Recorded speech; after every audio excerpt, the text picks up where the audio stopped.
play really, really hard, and they execute the system, and that's what it's all about. Yes, sir. Trust. He's pretty Big trust. Big trust, baby. Hey, yes, sir. Right on cue. Hey, right on cue. Hey, let me close.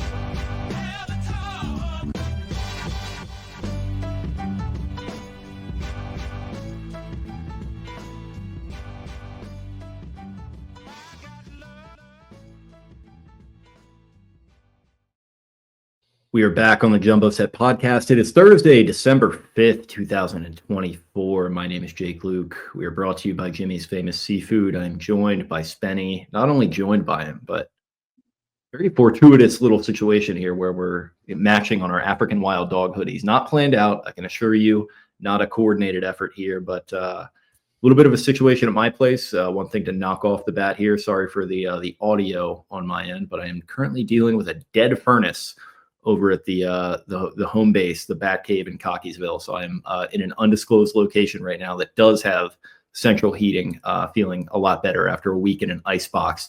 Went fishing for my my winter clothes here, pulled out the African wild dog, was wearing it around today, hopped in the show with it. And of course, what do you know? My soul brother here, Gentle Spin, wearing his as well. How are we doing tonight, sir? I feel like this is a good way to kick this off. The vibe. It's a fantastic way. I feel great. As soon as I saw that you were wearing it, I felt great. And I think it just maybe it was a little subliminal. Maybe we're standing in solidarity with Lamar Jackson, who I think has quelled the panic. And the Ravens are 8-5. Like, could they end up 10-7? Yes. Could they end up better? Yes. They're going to make the playoffs. And I love hearing the comments from Kyle Hamilton on Jackie Boy's Punchline podcast too. He's like, yeah, I mean, the good thing is we got punched in the mouth a couple times. We had no adversity last year. And then, CJ Stroud and the Texans did give him a little bit of trouble, but they ran through that. And then when the Chiefs put them in a disparaging position, they couldn't get out of it. So having these tough conversations, these tough moments, these lessons, you hope is a good thing. That's why, and I know Cole hated this comment so much, but I always say this, like John Harbaugh said, he's excited. You get excited by adversity as a coach. You have to, or else you aren't going to be a successful one. Nick Saban always loves the quote, you learn more from failure than you do from success, right? He said, I'm never hard on my guys after we lose. I'm hardest when we win because I need to present the adversity. That is just coach. That's like coaching 101. You got to be able to, make guys be level-headed. And I love the way Lamar Jackson has talked. He's candid. My mama's cussing me out a little bit, all those things. So I like the vibe. I like the energy. The Ravens needed the fucking bye week, man. And I'm going to rip them apart a little bit a lot in many ways, probably by the end of this show. But you do have to give them some grace, man. Unfortunately, tragically, Joe D'Alessandro passes away. As they have 3 new starters on the offensive line, they need to scramble to find a coach, get that coach in, get him a place to stay, get him up to speed with this offensive line. Where do you think all of the head coach's attention and all of the extra brain power, which, mind you, is limited? Denard Wilson gone, Anthony Weaver gone, Mike McDonald gone. I mean, how many coaches did they lose? 8? So that was tough. I'll give them a little grace about that. That was a tough situation. Then, oh, shit. You're getting obliterated by every quarterback you face. Oh, you can't stop anyone from throwing over top, from throwing in the intermediate, from throwing in the hole. Trenton Simpson struggling. Marcus Williams is playing like crap. Got to shuffle your safeties. Kyle Hamilton misses time at one point. He's banged up. Travis Jones is banged up. So lo and behold, I mean, it's all right. They're all right. They're sitting okay. And I think there's a decent energy. The Hard Knocks premiere we'll get to. I don't know if you had time to watch it. Probably not, considering you had to pop around and stuff. Didn't miss a ton there, but was there a lot of Ravens on this episode? I didn't see any clips of the Ravens. Yeah, there was not a ton going on with the Ravens in this episode. The only thing that really stood out to me, I guess, the sidebar on that was, and I tweeted it, but they just showed like it's kind of like the Bengals and the Browns are trying to find their footing. They've had adversity. And then there's the Steelers and the Ravens who have always kind of owned the division a little bit. Of course, the Bengals have had their moments, but, Tomlin's been here forever. What's Tomlin doing? They also have the nicer facilities, the Steelers and the Ravens, probably, just at least in what you see. And then, Harbaugh, it flashes back to Harbaugh when he came in. His hair is still black. I mean, he has that kind of like, he used to have that crazy look in his eye, and it just I haven't watched a lot of clips of him in a long time from when he got here. And we've talked about the Athletic article where Jimmy Smith was the one who specifically said to Jeff Zrebiec, like, he did not used to be a player's coach at all. And during my time here, he slowly turned into being like fully one. And it just made me think, like, they're showing a couple clips from the Eagles game. It really was like 30 seconds on the Eagles game. But you just see John, and we talk about John face and stuff. He just sounds like grandpa. The only thing that they really showed was him just gushing about Lamar Jackson. The quote from John was something to the effect of, I wake up and when I get to work and I know that Lamar Jackson is already here eating breakfast, it makes me feel warm inside. So he just like gushed about Lamar, and that was pretty much it from there. But I don't know, man. It's just John's old. He's an old cat.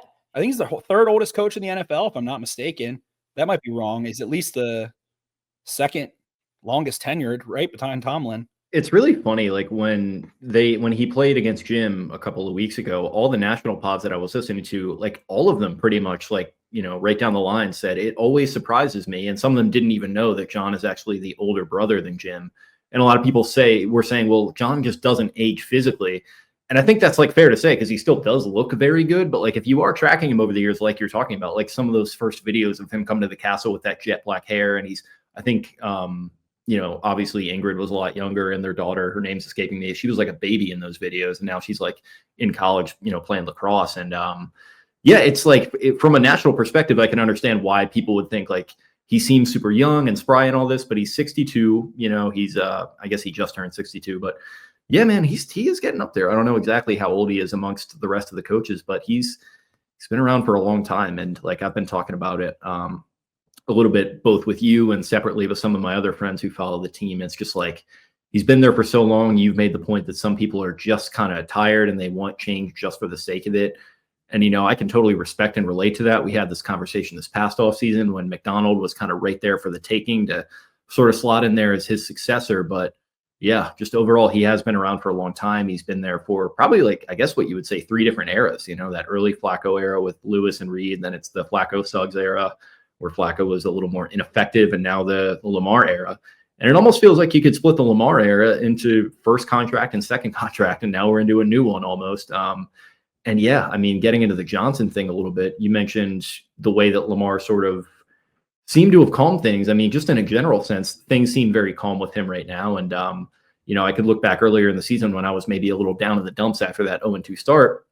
This guy he's the floor. And when you have him, your floor is pretty much 10 wins, I think, every single year. And what I loved about the Johnson thing, like in the wake of like all this coming out, I think if you were reading the tea leaves a little bit, this really didn't surprise me, because obviously John had the comments that I think were a little more pointed, where he's like, yeah, it's a situation that we're handling internally.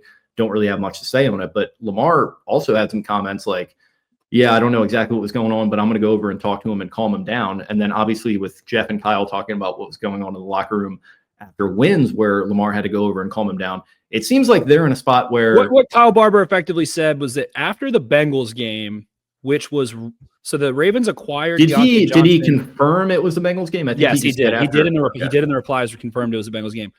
So what was said was that, just to break it down a little, the Ravens acquired Diontae Johnson, I believe on it was either the 27th or the 29th. It was an odd number.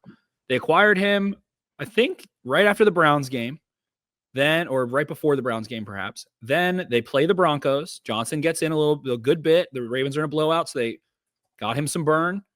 Then they had a short week against a divisional opponent, and the guy's been there for 10 days, and the Ravens won that game.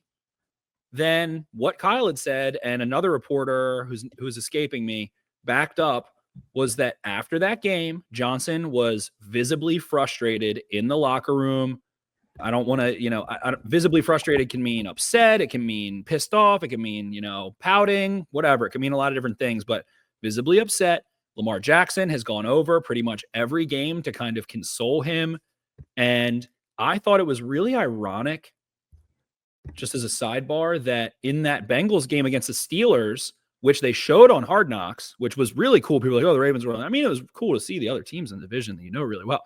But Pickens got his head kind of grabbed early in that game. Cam Taylor-Britt got him to trip and fall, grabbed him around the head, probably was a penalty, and then had a pick six. And Pickens was ready to crash out from that.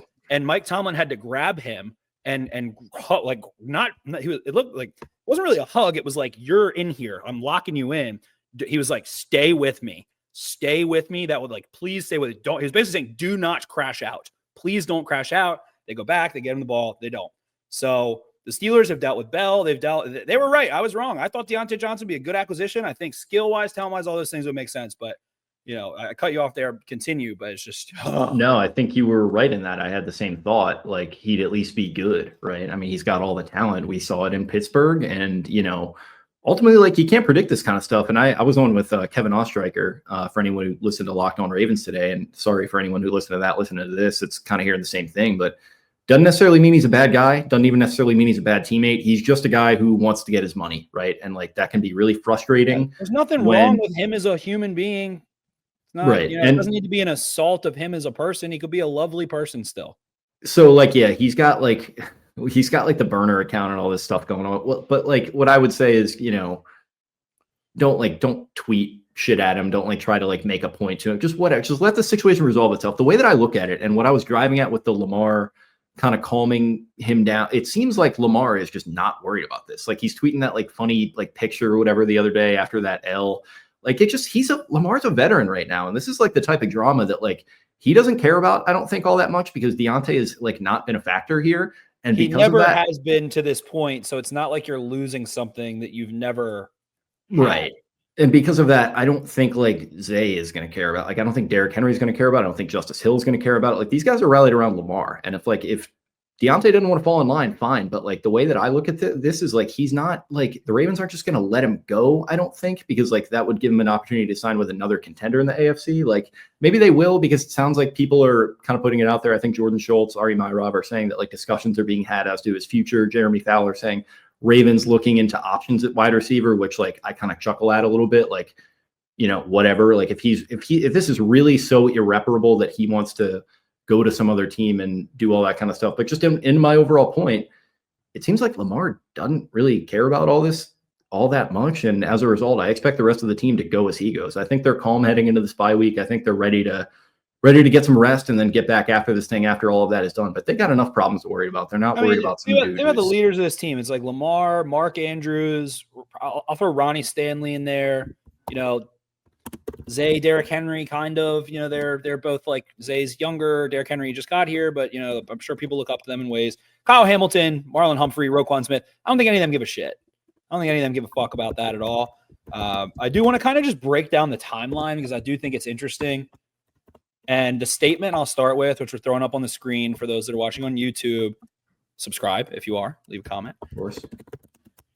For immediate release, statement from Ravens EVP and GM Eric Costa. EVP and GM does really have a nice ring to it. I will say that. Good job there, Eric, on throwing in the more titles you can give yourself, the better. That's my Sir EVP and GM Eric Costa.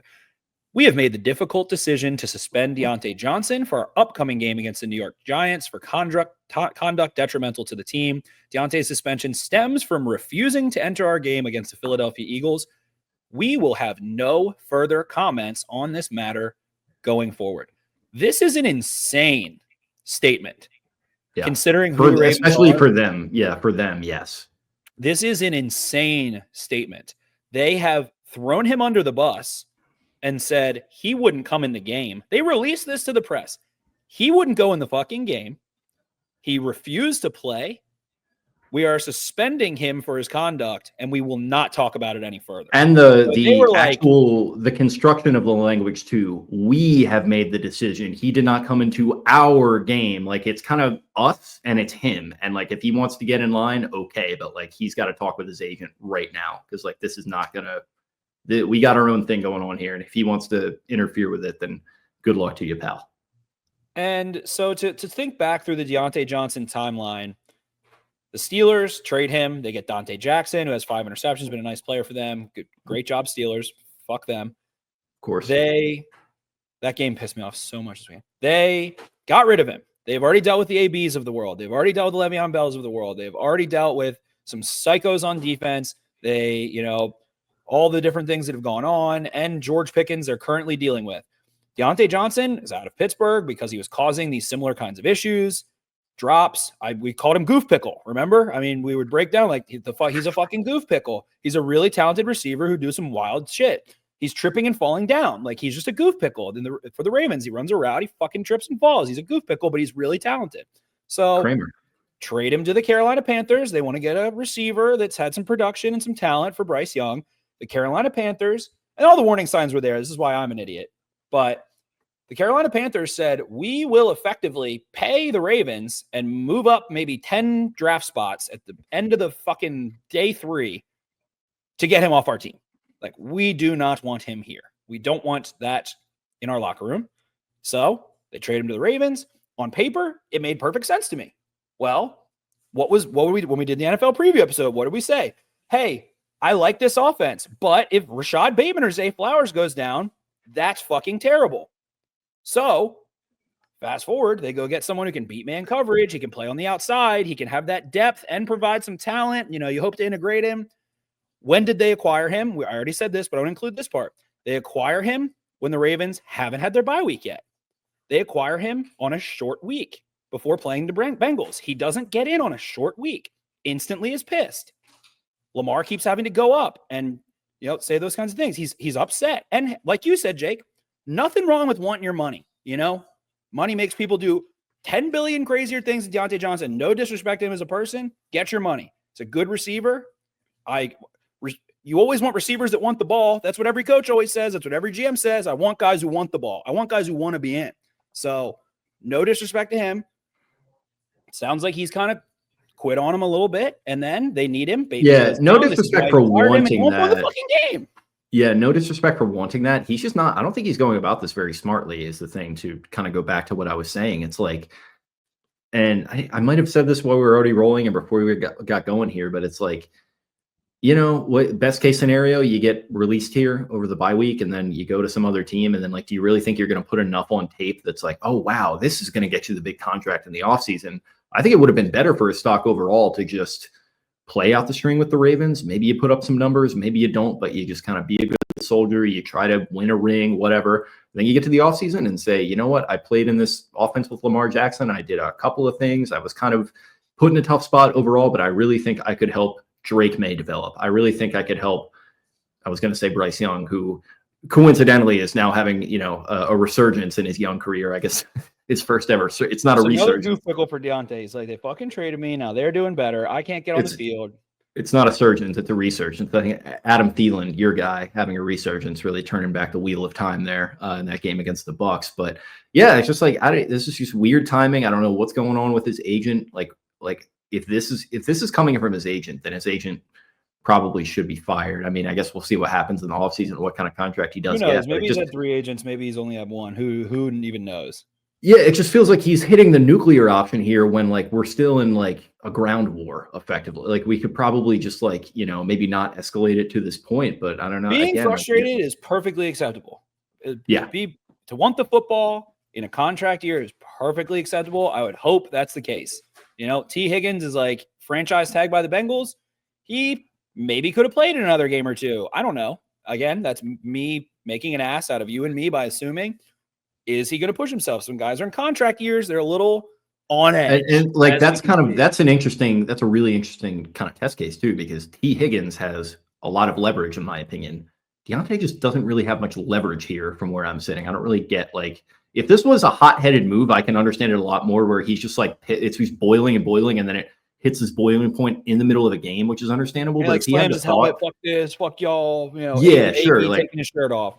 I totally get all that, but, like, if this was like a premeditated, like, going into this Eagles game, like, no, I'm not going to go into the game, that would be way worse. So, right. No, when they go to put me in, I'm not going to go in.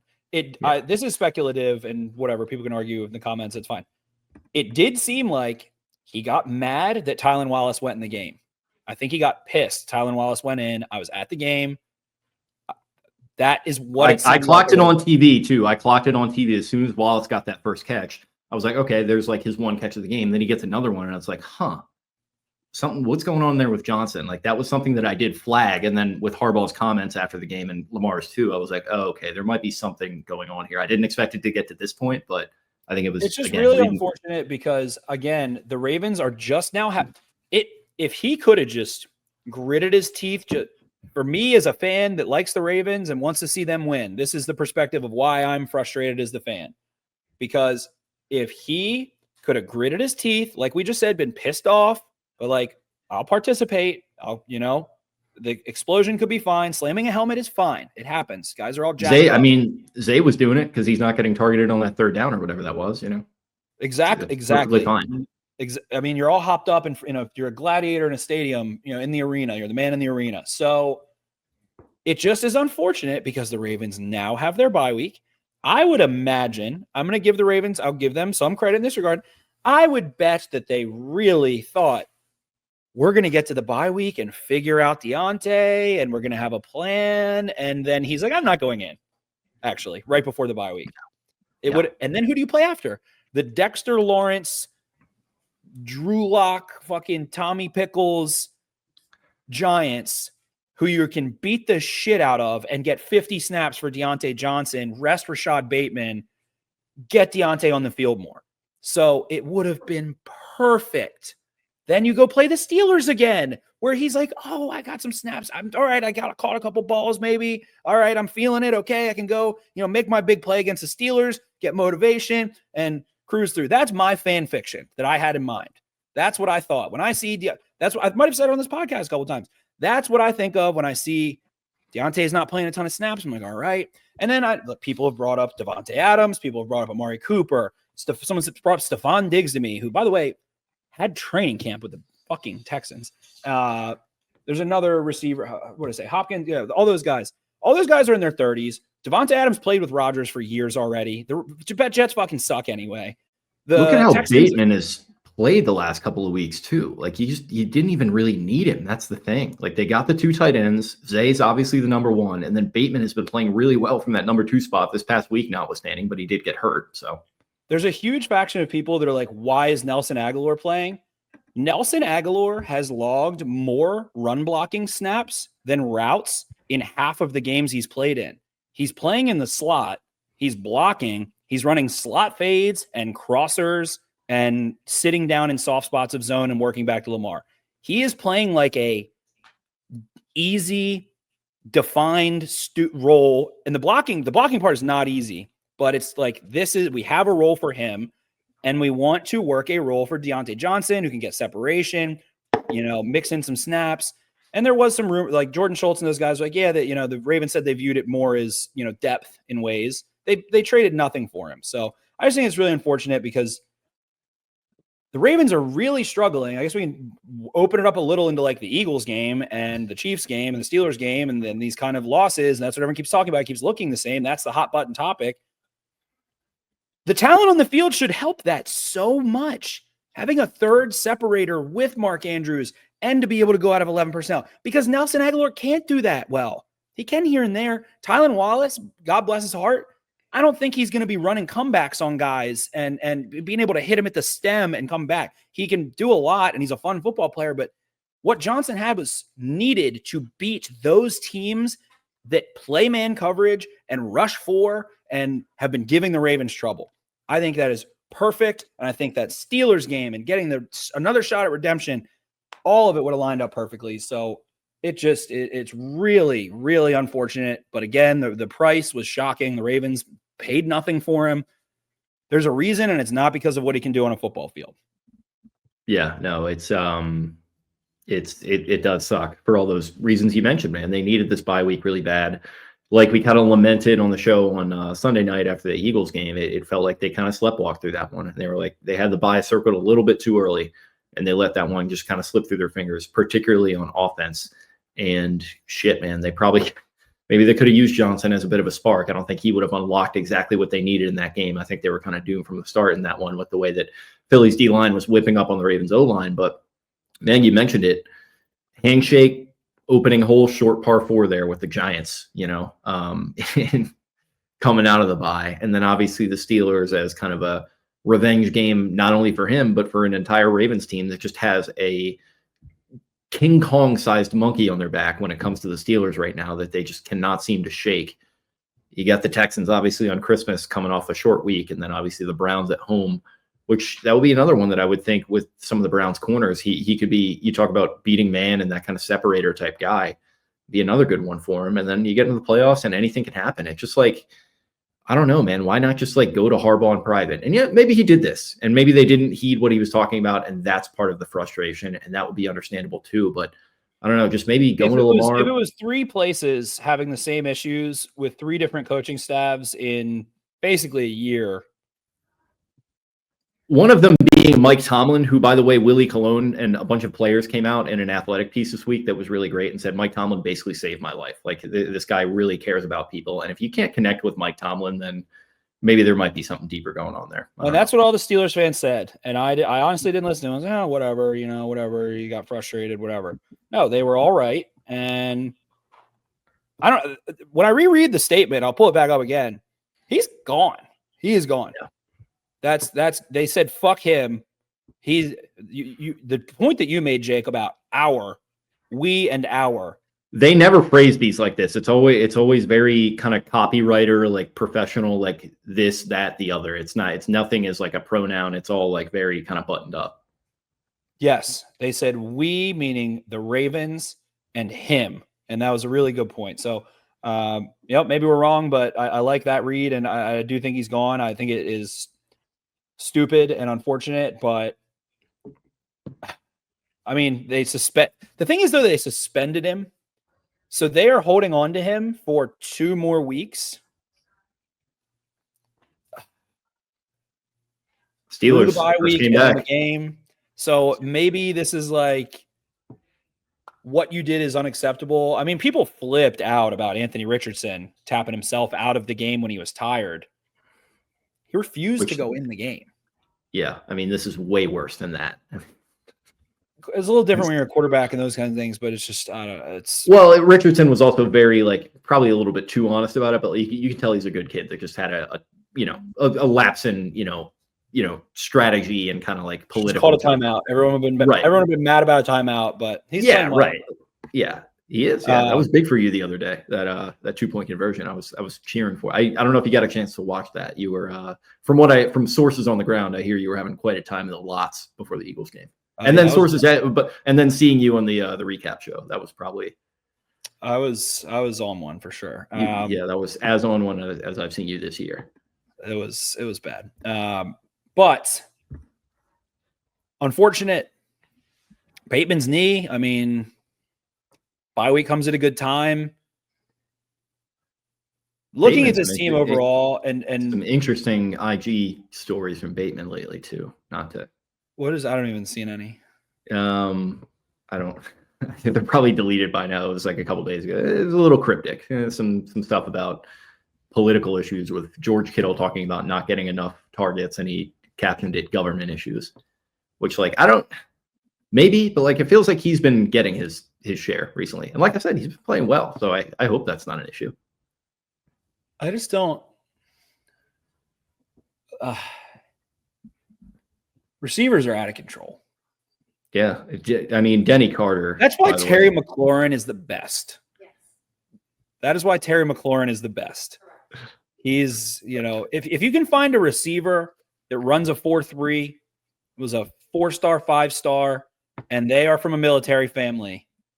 I love the Dan Hansis kind of analogy for him is that he was just like orphan, just like in the early 1900s, just living out on the streets for many years. And now it's Christmas and he's been brought into the rich family. He's been adopted and given all the presents. And yeah, that's little orphan Terry. Be a Terry McLaurin in a world full of, freaking Antonio Browns. That's in a world of usually Opes.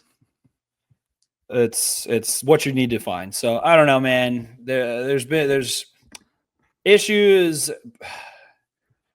in that room. Only it just feels like, oh my God. And then people be like, the thing that drives me nuts on Twitter, I think is honestly hysterical. And people will be like, they don't have an elite wide receiver. They don't have a Justin Jefferson. I'm like, yeah, man, that would be very few. Great. That would be great. That's what everyone wants. I don't know what are you supposed to say with that? What are you supposed to do? I don't know. Zay Flowers having a really good year. I mean, Justin Jefferson, what was he picked at 22? I mean, having an amazing year. Look It- at my guy. Look at my guy. the reason I say that is because like everyone would always like say, "Oh, they don't have a Julio Jones." I'd be like, "Yeah, well, the Falcons mortgaged everything to get up to like number 4 or whatever and get him." But then again, they missed out on Dez by like 1 pick. And receiver, you can find him in the second and third round. The Ravens have their troubles developing them, and they always have, and they never, whatever. I mean, Zay is having one of, if not the most productive year of a Ravens wide receiver since fucking Derek Alexander and Michael Jackson, maybe. Like, what? Torrey Smith had the 11 touchdowns in 1 year. Steve Smith had a really big year. Yeah, Torrey didn't even have 1,000 yards in that 11 touchdown year, which is so funny. That's like the most like Ravens thing ever. 1,200. I mean, he was filthy that year. He was. Yeah, he was. That was 2014. Yeah, that was the first year. Torrey did have the 1,000 in 2013, which was the year before when they had like nobody. Steve had 79 for 1065 and 6 touchdowns. It wasn't even as crazy as I remember. For some reason, I thought it was like 1,200 yards, but whatever. Box score shit. This Ravens team, man. I mean, the bye week. I have probably been too optimistic because we look at the Bengals. I just hit a marker. But we look at the Bengals and Hard Knocks to bring that back up was telling. I just hit something on here, whatever. But the Bengals had their bye week, and that's why they were favorited at home. And it was like, all right, can you figure out a defensive plan when your defense sucks against a good team? They couldn't. They didn't. The bye week did not. Other than a pick 6 to open the game, I thought that spelled fortune for us, but evidently not. So maybe I'm looking too optimistically at the bye week, but I don't know, man. The Ravens have needed it so badly. The defensive struggles, this offensive line, and I was really just overall not. And I will always say both. Whenever I blame Lamar Jackson for something at the line of scrimmage, I will also blame Todd Monken. Whenever I blame Todd Monken for play calling, I will also blame Lamar Jackson a little bit. They are married. They are one. So do they wear the same hoodie? Yes, and they stick the thing in their pants. In terms of what you do at the line of scrimmage, they are married. They are one. Monken needs to empower Lamar. Lamar needs to make the right choices. I don't think that was the problem in this game, Lamar specifically, but it felt like they mailed in this offensive game plan, especially once they went up 2 scores, so much. The run game is not the tosses. They kept fucking tossing the ball when they're getting shit on at the line of scrimmage. That's not when you toss the ball. Where's jet sweep? Where's option run game? Where's the counter? Where's trap? Where's wham? Where are more creative runs or not even, they're not even creative. Just where's the deeper, get deeper into the Rolodex. When your line's struggling, you need to fucking shake things up, run some trap, let the Eagles shoot up field and trap them. So I wasn't really impressed with. I was thinking about it. It reminded me of the Raiders game. They just looked listless. They didn't have a plan. Like it was just, okay, Lamar run around a little bit, try to do something, which that Raiders game. Bateman going down definitely, in that exact game, I don't think that helped very much. Tucker missing his kicks, that's gotten all the burn on earth. But regardless, and that's what Lamar said too. And that's why Lamar keeps exhibiting leadership. And why we are both subliminally wearing our hoodies in solidarity with Lamar and his happy, positive attitude is that he said, he's like, we got to finish. Kicker, your kicker should go 0 for 0. He did miss an point, but he should go 0 for 0. You got to be able to succeed in the red zone. So, or in the, on the opponent's other side of the field. So, I appreciate the commentary there. Cole's getting into it, people about Lamar running again. I'm gonna die on the optimist sword at the end. Many people that listen, I guess, but people who don't listen to this podcast and don't like me, don't like my optimism. The haters and losers, of which there are many. I would hope, and this is where I'm going to shit on the Ravens. I'm going to shit on Todd Monken in hope and giving the benefit of the doubt, the glass half full, all of the euphemisms for optimism, that they're not using the option run game and they're not getting that creative because of Lamar's comments about what happened against the Chiefs at the end of the year. He lost the weight. They brought in Henry. They have scaled back on him running the ball. The Eagles game was a game. It was a non-conference game. It would have been fantastic to win, and it matters in the standings. Every game matters. All 17 matter very much. As opposed to basketball or baseball with these, 80, 160 game seasons. If they aren't saving something in the run game with Lamar's legs for the playoffs, I am furious. I am livid. I'm furious. I'm furious because when your line gets its ass kicked, I'm not giving the line the benefit of the doubt. They'll probably whip the Giants' fucking ass without Dexter Lawrence. Everybody be like, the line's back. Yeah, Daniel Falele got an 80 run grade in PFF. And then they have to play the Steelers again. You need to win that game. Need to would be really great too. Need is more of a psychological need than it is your season's on the line need. It would be a massive help to them if they were to win that game. I don't think we can downplay that game. At the end of the day, if they lose the game, they just play on the road in the wild card versus home. Home game's great. Would rather have the home game, whatever. But can you solve the issues? Can you do what the Bengals couldn't do over the bye week and playing the Giants and. So this bye week's huge. It's really late. You have made it. I'll knock on the wood there for them. You have made it pretty unscathed by injury. Now we know Rashad Bateman's banged up. That sucks considering what Johnson's situation is. Travis Jones, he's been able to play through it. Now he's going to get, 14 days. He's going to get a full week of rest, actually take a load off for the big fella. Who else is hurt? I mean, am I missing people? I mean, guys are dealing with. Roquan, Hamilton. I feel like Hamilton's getting banged up every week. Yeah, they've been banged. Yeah, Roquan's hamstring. That's a good point. Hamilton gets some rest. It's really late in the season to get a bye, but you've made it without. I'm going to knock again without the ACLs, without the MCLs, the PCLs, the LCLs, the LLLs, the LL Cool J's. All of those are intact. You're pretty healthy. You have managed the workload of a lot of guys. Of the Likely, of the Roquan, of the Hamilton, of the Jones. Bateman, they said he just was really sore and kind of couldn't go, so he didn't push it. Got to come out of this bye. Got to go play the Steelers.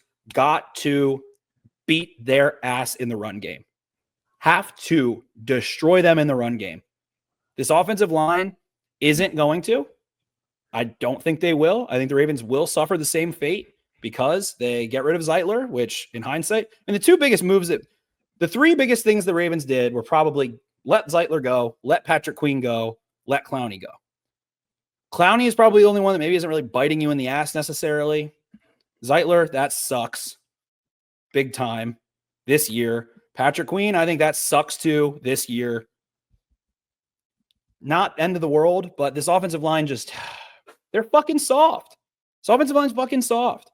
There's no finishing. I think Linderbaum is the only one. Cole says Voorhees, whatever, maybe. We don't even remember him playing them. Who's been out of action for a couple of weeks now. That's for months. He's been out of action. Yeah. He hasn't played since like week 3. But Linderbaum, I think, is the only one that is like a motherfucker that is going to motherfuck someone and put them in the dirt and be a pest and a nuisance and a bully and an asshole. John Simpson, our boy, we love John Simpson because he would set the fucking tone. And they have none of that. They let him walk too. And the best way to be a good average offensive lineman instead of a bad average offensive lineman is to be a motherfucker. And they've got maybe a half a motherfucker out of 5 guys. Faalele is soft. Rosengarten is a finesse tackle. McCary is a smaller offensive lineman, frankly. Ronnie Stanley is not a bully.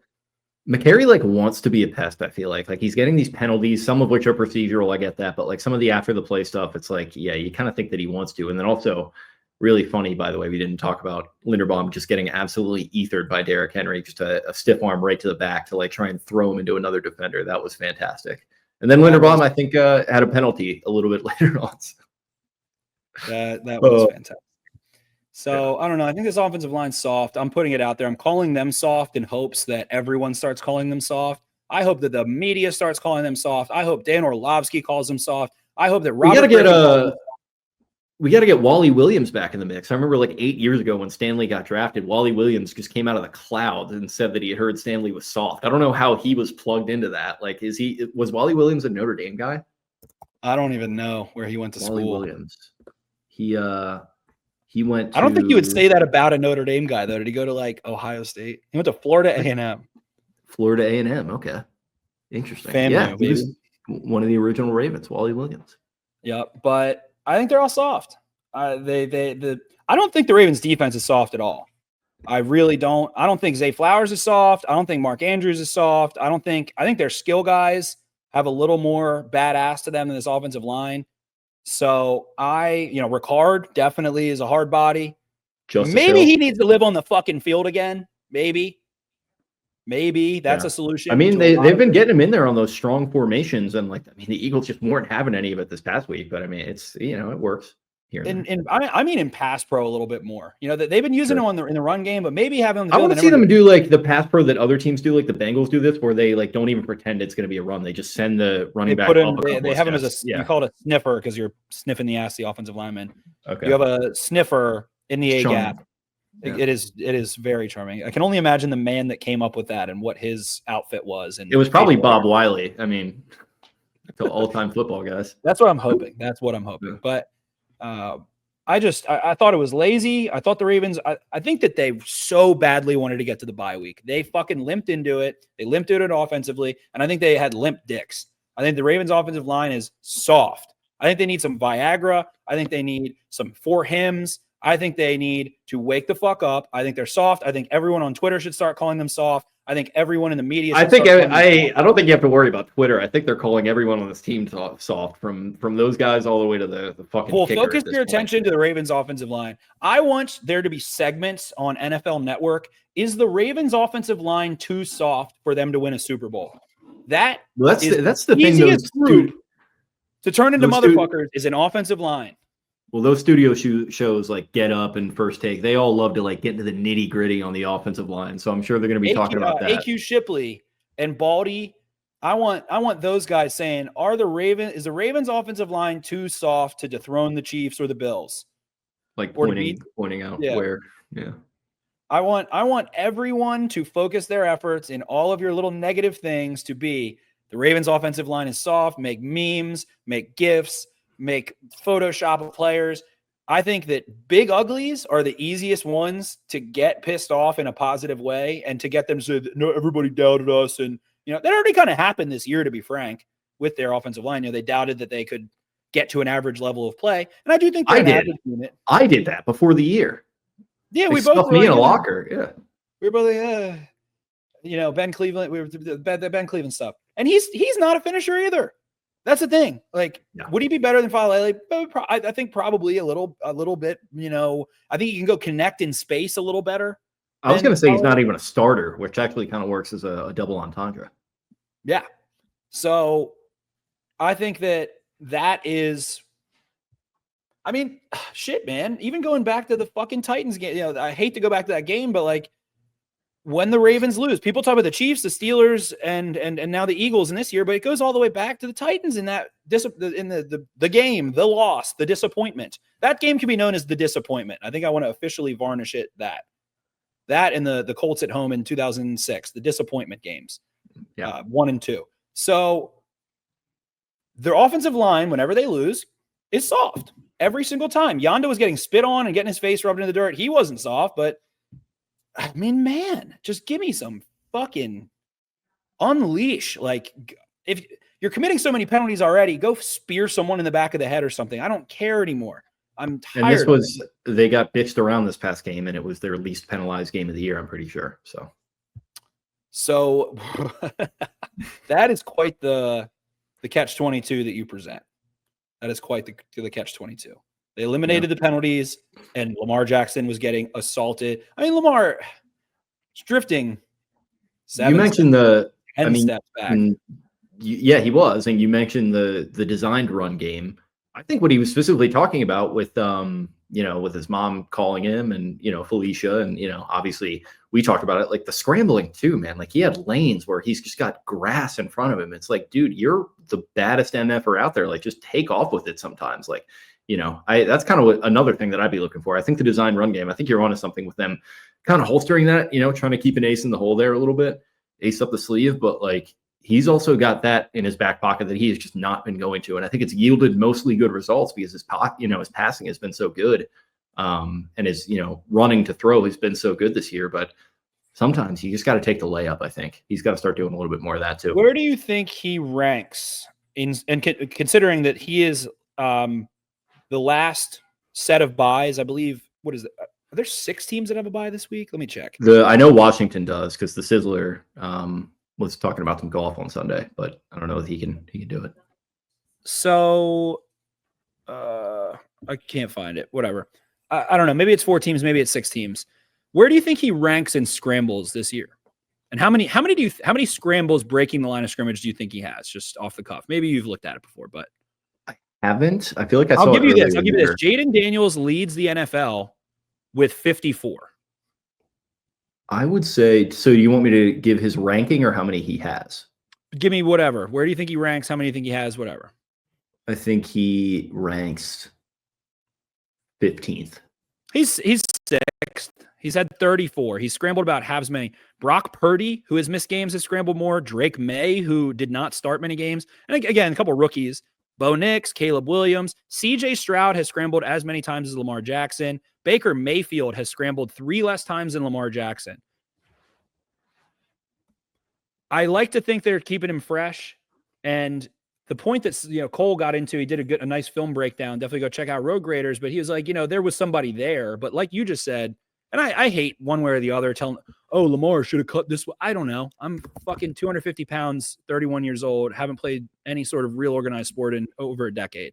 So I'm not trying to tell him what to do, but I have watched him break fools open in the open field for the last 7 years. And at Louisville and on freaking Vine, I almost said TikTok, on Vine, I've watched him break fools. So when it's like, there's somebody there, yeah, but he's Lamar fucking Jackson. So I hope it is all ace in the hole stuff. But it just feels like there's been a cool 5-10 times over the last month or so where he kind of breaks contain, and maybe there's one defender around the first down marker, and he throws the ball, and he probably could have just I mean, the touchdown he scored against the Chargers, he gets out and stops. The defender runs by him. I mean, he protects. And then he had the one scrambling to the left where he tried to force it into the back of the end zone, back left there, and somebody got a paw in front of it. I forget the defender, but you and Banks talked about that. Like, just take off with that one. Try to get the first down or even a touchdown. So if you don't want to do that in the regular season, I am all for it. But that develops habits.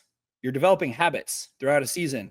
So I don't know. I don't want to put it. It's stupid because what we're essentially saying is the Ravens' offensive line isn't good, so you need to do more. But if you want to win a Super Bowl, you're going to have to do more. You're well compensated to be doing more now at this point in your career. So against the Eagles, I actually don't give a shit. It would have been any game's great to win. That one would have been cool. 425. Eagles fans, bunch of fucking white trash coming to town, causing a ruckus. I kind of love it. I kind of hate it. And it would have been really cool. Any updates on the situation in the bathroom? I'll get into that. I'll get into that at another time. I'll get into that another time.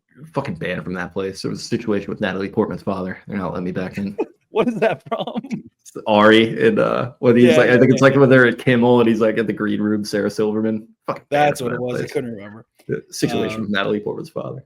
There was a couple situations. We'll do that at another time. But man, oh man, I'm being the optimist. The Ravens are usually really good out of their bye. They usually kind of are good at self-evaluation. I think that golly geez, between Justin Tucker's struggles, your offensive line struggles, losing your offensive line coach, Marcus Williams, Diontae Johnson. Oh my God, what a nice time to put out a statement that just is like, all right, fuck that brings me actually to our last news item of the day is that Robbie Gould has stepped down as his position as a high school coach. Is he on your top list of kickers that you would like to target to replace Justin Tucker for the end of the year? I believe that Justin Tucker should remain on the Ravens and they should not kick another field goal. I'm so into that. You have no idea how into that I am. At least if they get inside the 20, that's a go situation. If it's outside of the 20, no go. I'm reversing actually. Yeah. I have tweeted maybe to take him out back and stuff. What I don't care what happens. Just go for it every time. Fuck it. Dan Campbell does it very wildly aggressively. Lions are really good. Ravens have done it in the past. Get more aggressive. That's the solution. The article that was on SB Nation today, I'm going to try and find the author really quickly. I know our boy Taylor Fields was tweeting it out. I'll find it off of his Twitter quickly.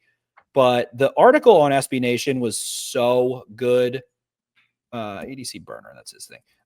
It was so good about the Fresno State special teams coach who knows the hardballs and just went through the whole breakdown of it. And he was just, I mean, you just kind of think of like Tiger Woods or something, you know? These guys start to lose it. He was going through the arc of the foot and the way that, you know, when you're late, that makes you pull the ball. When you know your early extension, right? In golf, it's early extension. You're pulling the ball. So every time he did miss right this past week. That was a big step for him. And then that's what the guy got into in the article. He's like, he's guessing. You can tell he's guessing now. And that's what I said. I said, can it be this easy to kick it right? And then you saw Tucker after the one that went right going. And I would say, I am happy that he missed right. I'm happy that he missed right. I hate kickers. I've always hated them. They're not good people. They're untrustworthy. Right. If you've ever seen Blue Mountain State, you know exactly why. That is all of them. They are not to be trusted. So, you know, I've always kind of held a little reserve back on kickers one way and the other. Justin Tucker's been incredible. He's won them a lot of games. But, I mean, golly.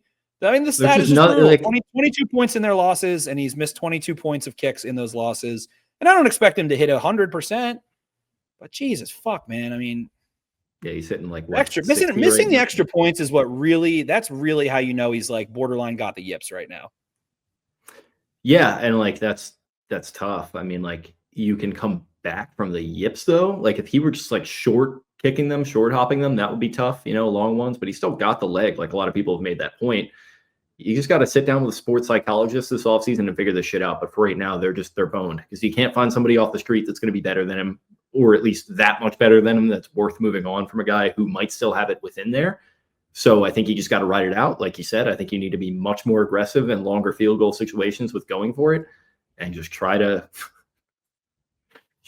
weather this thing because what the breakdown was that he basically said that Tucker has the most aggressive mechanics. He called him like the hammer. He said he has basically the most aggressive, tight, like his ankles are really bent. His feet are really close together. That's why he has the best distance ever. That's why he has the NFL record for longest kick. But he's getting up there in age. So the whipping motion and the tightness of it and all of that, as you get older, like you lose a little, then you start to compensate somewhere.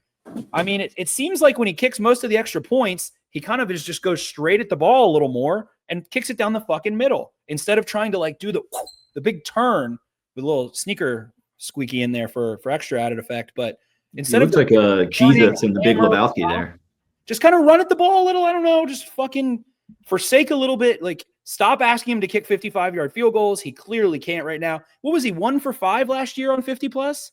Yeah, this started last year. I mean, yes, exactly. That's why everyone's like, oh no, it was sketchy. He looked defeated last year too. He didn't look like he's not doing the fucking the swag dances and after he kicks field goals anymore. So the confidence isn't there. He's older. He isn't the biggest leg in football anymore. He still has plenty of distance, I think, but maybe let's look at the mechanics and say, hey, can we forsake the distance for some accuracy, approaching the ball maybe in a more direct manner?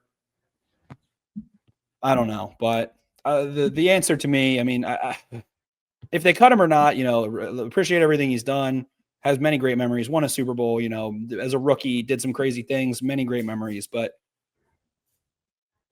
I don't care. I really just don't care. I don't care. Personally, I just don't care about kickers that much. I don't know. I would never buy a kicker's jersey. I think that's, you know, I'm sorry if you have one. I think that's lame, but I would never buy a kicker's jersey. You would never wear a kicker's jersey. Never in my life. From the time when I was a wee little boy, I would never wear a kicker's jersey. What's the fucker from The Replacements doing? What was his name again? Nigel. What was his name? Nigel Gruff. Nigel Gruff, that's right. Yeah. Take a bit of a piss on me, lad. Yeah. Great movie. Is Shane Falco based on a real person? I think Tucker needs to like get wasted. That's what we talk about this a lot. Like just like when, you know, you're going through something, like it works in our lives. Just go and just get absolutely rip shit blackout drunk and then, you know, wake up the next morning and, you know, the hangover will be the only thing you're thinking about. I've talked about this with Rory, like just night before the final round of a major, just go get blackout drunk and then you'll want to get off that golf course as fast as possible. And the easiest way to do that is just play fast. And that means just score as low as possible. Yep. Just hit the least amount of shots you have to hit and you'll be off there the quickest. Yeah. But I mean, I honestly can't say it. I've wanted to say it, but I've been eyeing this bye. I'm not going to say the same word Harbaugh said.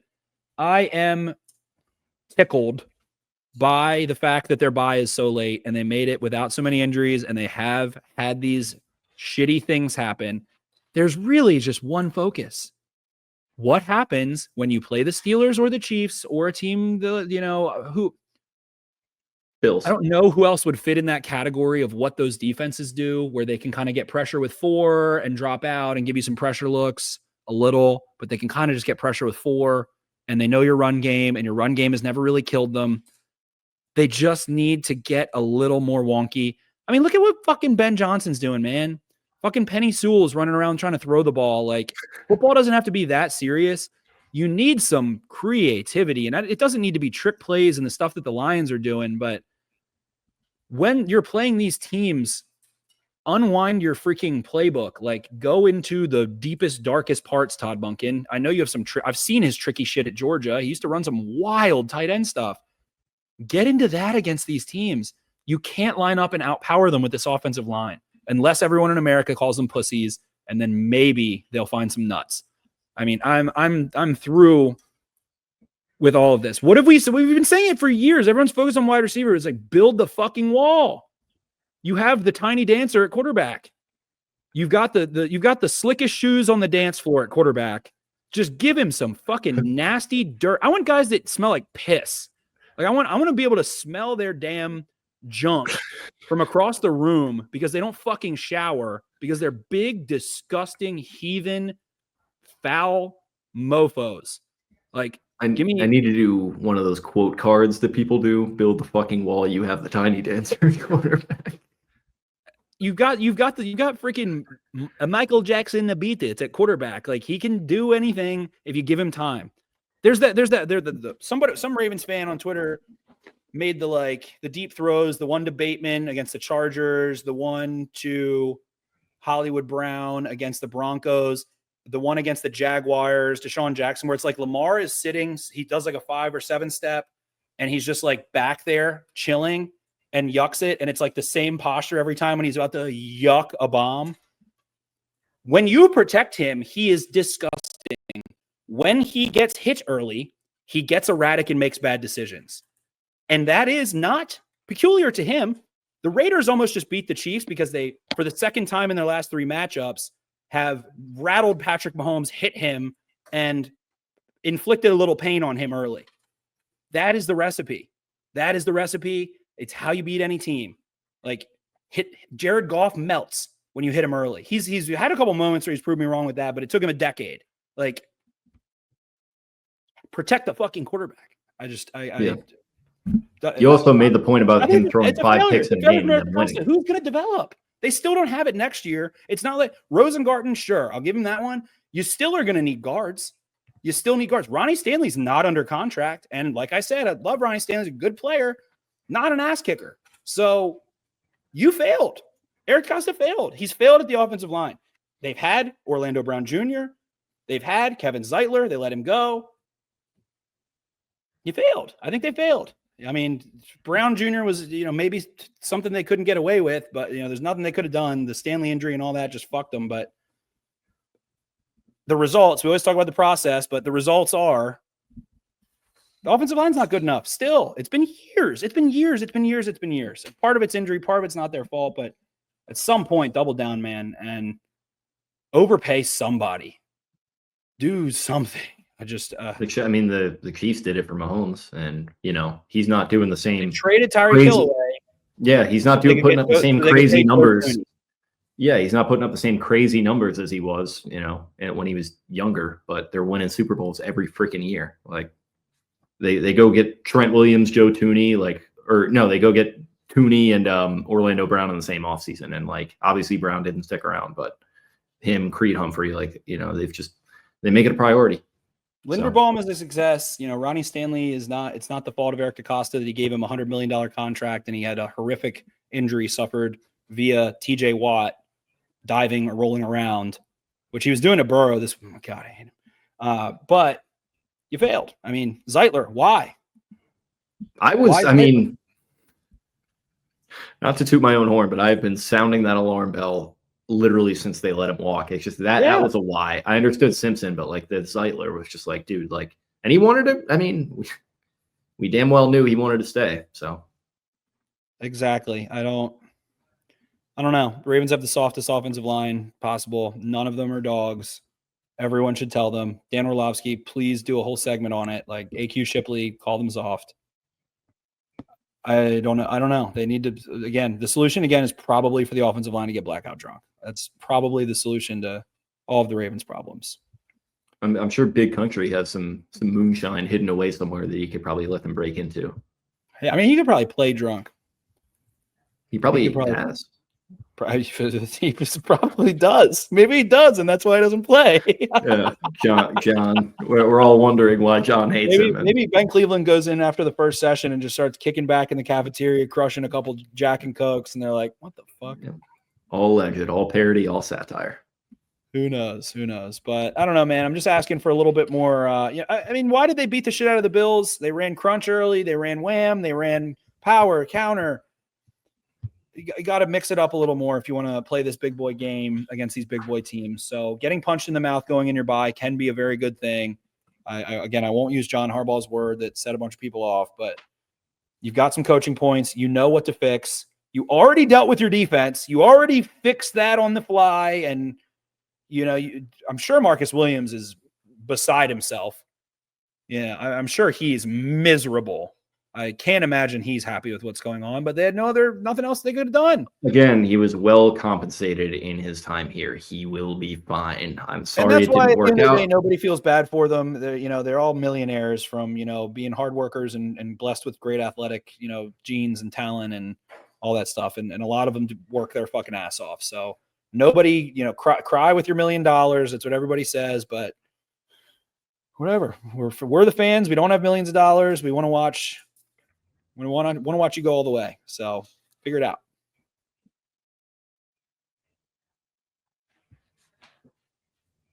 Some interesting way to put that. What? Figure it out. Never mind. Yeah. Well, no. Never mind. We can move on. Okay. So I don't know. That's all. But coming out of, you've just got the Steelers left, man. Get the Browns again. I'm going to do that as a title card as well. We want to watch you go all the way. Oh, that was stupid. That was really stupid. They've got nothing left but the Steelers. Like, the Texans are pretty banged up. Could you lose that game? Sure. Do the Ravens have 3 games in 10 days? Sure. Whatever. But it's just the Steelers at this point, and they're so far in your head. I'm going to go as far as to say this. I think if you lose, this will be maybe my big bold statement. If you lose to the Steelers and are a first round exit and lose in the wild card round, I think John's got to be done. I think John does have to be done. I think there's a lot of good coaching candidates that would love a job with Lamar Jackson at the Castle this cycle. And I think I was listening to Heed the Call the other day, and I think they had maybe Pelissero on or James Palmer, one of these guys who was kind of plugged in, and they were doing. They're kind of it's amalgamous two guys that morph into each other. Right? Yeah, it's kind of exactly. And they were doing like their tiers of coaches like on the hot seat, and one of the guys who was plugged in said like, yeah, we'll put John in. He's not in like the totally safe tier. Like, let's put him in the next one. He's probably safe. It's like a yellow flag. It's not an orange flag, but it's a yellow flag. And it was, I'd probably be surprised if it happened, but not shocked because like rumbling has been like he needs to start making some more noise in the playoffs here. And I think we're both in agreement with that. So I think the playoff thing's tough because they've played in the divisional round every year. They haven't done the damn thing, but if you lose again to the Steelers again for the umpteenth time in the last 5 years, and then first round exit, I think it's done. I think you gotta absolutely cut ties. And I'm sure there'll be some psychos that are hashtag fire John Harbaugh as their literal Twitter handle, but they'll be like, I hope they lose in the wild card so that they do fire him based off of that. But I think that's it. I think that's it. So I think the Steelers game is a big show me game in terms of like you've been presented the problem several times, you have the week of deliberation extra and the rest to find the solution, and the fucking fluffer in the Giants where you can go put some of those things to test. It is a prime opportunity. The Steelers have been playing some hard-fought games, some big hits, some injuries, things like that. So there's not going to be any excuses for the Ravens in the Steelers game, and it kind of is a little sad to think of. It's December 4th here, Jake, and they play the Steelers on the 21st, and everything's kind of, a little boring until then in ways, but could be a good thing for this team to just kind of. If they find a way to make that Giants game even remotely exciting, I think the confidence going into that Steelers game will be an all-time low. So, no Dexter Lawrence in that game. He's on IR. That's big. I mean, we'll see what they do at quarterback. I mean, I know Drew Louque was just beside himself with the fact that he wasn't given the opportunity and then went in there against the Cowboys and stunk it up on Thanksgiving. What a bad game that was. I'm trying to enjoy my stuffing the one time a year I get to eat it, and just absolutely ruined by Drew Louque.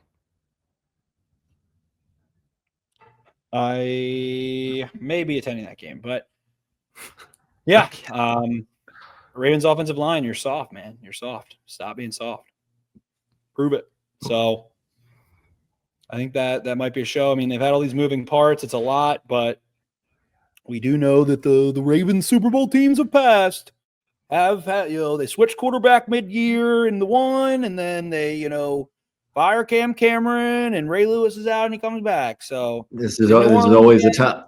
Whenever this is always the time of year when these when they're sitting around like this 8-5 kind of this is always when this starts to swirl up, and I'm like, bro, like they caught lightning in what the bottle. About the other 20 years? Yeah, I'm don't get me wrong, I'm so glad they did catch lightning in a bottle, but that cannot be the standard upon which we're judging things or setting our expectations. Again, that's why the playoffs are stupid. Anyone can, and that's what makes the Mahomes and the Brady so great, because Nick Foles can win a Super Bowl, but Tom Brady won 7. So, they did the right thing. The Chiefs have a pretty good setup. So, man, I mean, it's like, I don't know. I feel like, again, what's changed in the NFL? The Lions are a little bit better even. They already went to the NFC Championship game. They maybe win the NFC. The Chiefs, the wheels are, they win. Oh, this doesn't look right. Yeah, Bills, I hate to break oh my God, the Bills are going crazy in November. Oh my God, this is the year. The Ravens, oh no, they lost the game against the team, and they, have to fix this, but they do have Lamar Jackson. So we all know same how shit. It's a certain quarterback from Texas and a certain tight end who will ride off into the sunset and get married to the biggest pop star in the world. They will be hosting the Lombardi Trophy. We all know how this is going to go. We all know. Like, we're all sitting here. Retire if they won the Super Bowl? Probably, yeah. He seems kind of past it. And he's got the podcast going, and he's got Taylor. I think that'll be perfect timing. And it's going to happen too. Again, he will be a huge movie star. He could be. He could be the next. Okay. I was going to say the next OJ, but hopefully not. Who else from the NFL got into movies? I was thinking Jason could be a good movie star. Actually, the other day, reading this, Jason Kelce. I feel like he could be a good kind of. I don't know. Jim Brown was in movies, I think. Jim Brown, yeah. There's not a ton of. I feel like there's not a ton of star players. I'm gonna Google it. Seems like a running back thing then. Uncle Juice and Jim Brown. Well, they were the stars back in the day before throwing the forward pass was really taking off. Carl Weathers, he wasn't like a star in the NFL though. I didn't know he played in the NFL. Yeah, he played for the Raiders. He actually played. Terry Bradshaw was in a good bit of stuff. Yep. Yeah, true. Terry Bradshaw. Oh, Howie Long, right? Has he been in a movie? I don't think so. John David Washington was in the NFL. He was barely in the NFL guy. Yeah, and then that's how he got on Ballers. Right, that would make sense. Am I imagining Howie Long acted in anything? He's probably been in a movie. I mean, Terry Bradshaw has been in a bunch, I think, actually. After his retirement from the NFL following the 1993 season, Long pursued an acting career focused mainly on action films, including Firestorm, Broken Arrow. These are these are big movies. He's with like Travolta, Kevin Costner, Kurt Russell. That Thing You Do. He's in the extended cut of That Thing You Do. Dollar for the Dead. Shit, yeah. Yeah, I was bang on with that, Howie. Yeah. What a life. So Kelsey, I think Kelsey turns into a mega movie star really fast. If you're still listening, you are just an absolute diehard. But yeah, no, he could absolutely do that. Not that he'd need the money, but yeah. I mean, it's always, no one needs the money. Yeah. Bezos still messing around, Well, those guys back in the day, like Jim Brown wasn't making anything in the NFL. Like those guys even like I think Namath acted too, right? Namath, I think, did a little bit. No, he did, because he was in a movie that was referenced in Once Upon a Time in Hollywood. It's actually like in Once Upon a Time in Hollywood. Right. I watched it. It was like some biker movie. Let me see. I forget what it's called. This is just an interesting. Yeah, if you're listening, enjoy yourself. But yeah, he was in a bunch. Wow, he was in like 10 movies. Tarantino loved him. I listened to him talk about him on a couple pods. He was in a million episodes of TV. I feel like a lot of them he was probably just himself, though. Yeah, those guys like didn't make a ton of money back then. Like John Taylor was like a car salesman, and that was like in the 80s. Like these guys weren't like all making like. I mean, I always think about like Jim Palmer. I mean, I don't. What he might have made like $5 million total in his playing career. Well, he was making all that extra scratch off the underwear ads that he was doing, and yeah. So California kid. So yeah, I think that's a wrap now that we've gone all the way off the train tracks. But yeah, we'll probably take a little break, reset ourselves here. I don't know that we'll record until. I'm sure there'll be some more shots across the bow and the now hot war, the land war between Diontae Johnson and the Ravens. I need to go find his to burner again. I wonder if he's like popping off right now in the burner. He's not. He most recently tweeted like November like 28th maybe. Had to be him. Just had to be him. It is, because it's like these guys are so like not subtle about it. They only tweet about themselves. Okay, December 1st, one of the best route runners in the league didn't get a snap. Going to use your best players or what? They only tweet about themselves. It's the same thing with the Watson one. That was like beyond obvious. Yeah. Good old Leroy staff. Yeah. 4. Referring to 4. Yeah. All right. That's how you really knew with that one. It's like it's either you or Quincy Avery or David Milageta. Like this is like a triumvirate that we can dial in on pretty quick. Exactly. Well, I think that's a show. Diontae Johnson, sassy boy. Ravens have a sassy bye. Hopefully come out a little stronger, do a little harder. Maybe not. Investors, possibly you. We'll see.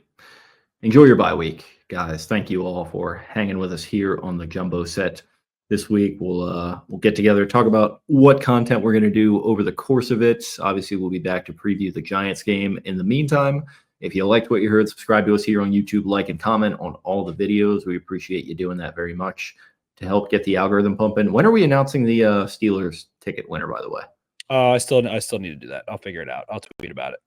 So we'll tabulate that. That is for the December 21st game against the Steelers. Thank you all who participated in that, and stay tuned for more.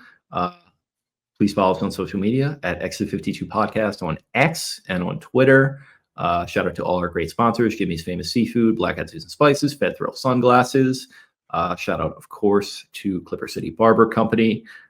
We appreciate you all very much. We appreciate all you listeners very much, and we'll talk to you guys again very, very soon. See you. Good.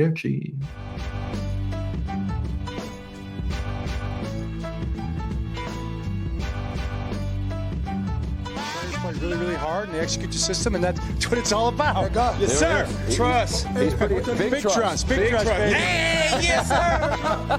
Right on cue. Hey, let me close.